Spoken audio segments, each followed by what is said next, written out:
Saudi country है, उसके according जो भी वहाँ की सजा होती है वो इंडिया की सजा होनी चाहिए। रेपिस्ट की सजा क्या होनी चाहिए?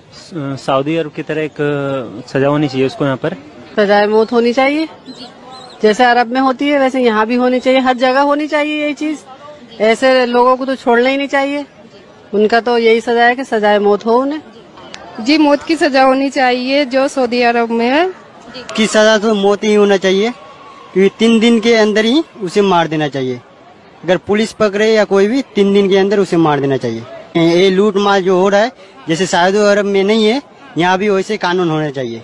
जैसा सऊदी अरब में कानून बनाया गया, सेम उसी तरह कानून हमारे इंडिया में ही लागू करनी चाहिए। इंडिया में एक बच्चों के साथ बलात्कार किया जा रहा है, यहाँ तक कि किसी भी औरत को सुरक्षित नहीं रखा जा सकता है। कहीं पे भी किसी भी मोड़ पे कोई भी औरत अपने आप को सुरक्षित महसूस नहीं कर रही है। बाहर का कानून होना चाहिए जिसके लिए सऊदी अरब की तरह जैसे सजाए मौत होनी चाहिए। खुले आम उनको फांसी पे लटकाया जाना चाहिए।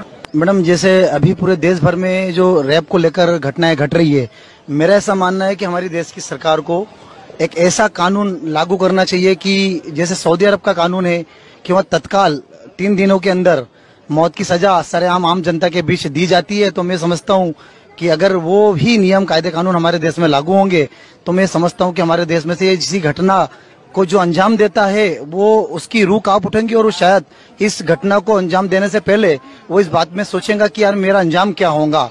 कि आजकल हमारे पास क्राइम नंबर 1 पर हो गया वर्ल्ड में औरतों के खिलाफ। यहाँ पे सुप्रीम कोर्ट महफूज नहीं है, मंदिर आश्रम महफूज नहीं है। 280 से ज्यादा पार्लियामेंटेरियन रेप और मर्डर में बैठे हुए वहाँ सही हिजाब में जाएंगी और रेपिस्टों को मौत का कानून आएगा तो बच्चियां बचेंगी। वैसे ही कोई औरत बगैर हिजाब के बाहर नहीं जा सकते। रेप में नंबर 1 हो गया इंडिया।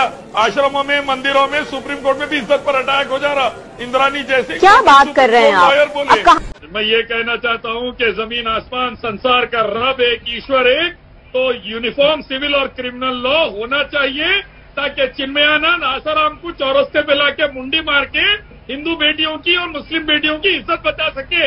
बीजेपी आरएसएस वाले के रेपिस्ट और आतंकवादियों को चौरस्ते पे लाके निपट सके। बहुत अच्छा, हिंदू और बहुत अच्छा बच सके। जमीन आसमान का रब है तो कानून भी, क्रिमिनल तो इलियास शराफुद्दीन थोड़ा सा सरकार हमारी बेटियों को बचाइए मंदिर से, आश्रम से, जहाँ भी रेप हो रहा वहां से। और ये तभी पॉसिबल है जब हम रेपिस्ट को चौरस्ते पे लाकर उसकी गर्दन उड़ाएंगे, नहीं तो पॉसिबल नहीं है। हर 20 मिनट में एक रेप हो रहा, हजारों बच्चों का रेप हो रहा, लाखों बच्चों को फीटिसाइड में मार दे रही।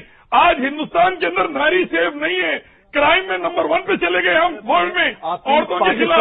सऊदी अरेबिया जाइए, हम सब जाइए फिर वहाँ सऊदी अरेबिया। आप देखिए, रेप के खिलाफ कानून है लेकिन रेप और गैंग रेप बढ़ रहे हैं। चिनाई की मासूम बच्ची का गैंग रेप हो गया आसिफा के बाद, गीता और संस्कृति का रेप हो गया, क्योंकि इंसानी बने हुए कानून इफेक्टिव नहीं रहते। इंडिया से लेकर अमेरिका तक देख लें आप, अल्लाह के, हम सबके ईश्वर के, गॉड के कानून सऊदी में जैसे वो लाइए, फिर देखिए किसी की हिम्मत नहीं होगी रेप या किसी मासूम को मारने की। चौरस्ते पे लाकर सजा इसलिए दीजिए ताकि सजा का डर रहे, सजा की हैबत रहे और कोई मासूम बच्चियों का गैंगरेप ना कर सके, किसी मासूम को दहेज के लिए जला के ना मार सके। शरिया लाएंगे, हिंदू बेटी बचेंगी, अल्लाह का कानून आएगा, आश्रम में बच्चियां बचेंगी, नहीं तो और चिन्मयानंद पैदा होंगे, प्रेम शुक्ला की बेटी की इज्जत पर बात आएंगी।